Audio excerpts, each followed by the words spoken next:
நான் பரிபூரணம் அடைகிறதினால் மறுதலித்து கர்த்தர் யார் என்று சொல்லாதபடிக்கும், கர்த்தர் யார் என்று சொல்லாதபடிக்கு. ஆமென்.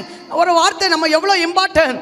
ஆமென். நம்முடைய வாழ்க்கையில ஒண்ணு இல்லாம இருந்த நம்மை கர்த்தர் இவ்வளவு உருவாக்கி எடுத்துக்கொண்டு நம்மை மேன்மைப்படுத்தி இருக்கும் போது, அந்த மேன்மைப்படுத்தப்படுகிற அந்த சூழ்நிலையில அவருக்கும் எனக்கும் சம்பந்தம் இல்லை. ஆமென்.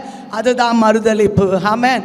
அந்த வார்த்தை யாராவது யூஸ் பண்ணியிருந்தீங்கன்னா, அந்த வார்த்தை நம்ம மனதில் கூட வந்திருப்போமானால், இன்றைக்கு ஆண்டு சமூகத்தில் நம்ம மன்னிப்பு கேட்க வேண்டியது மிகவும் அவசியம். ஆமென்.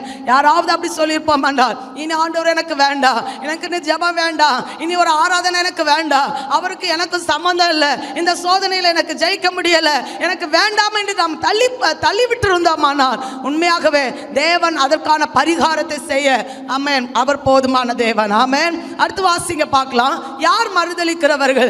எரேமியா தீர்க்கதரிசன புஸ்தகம்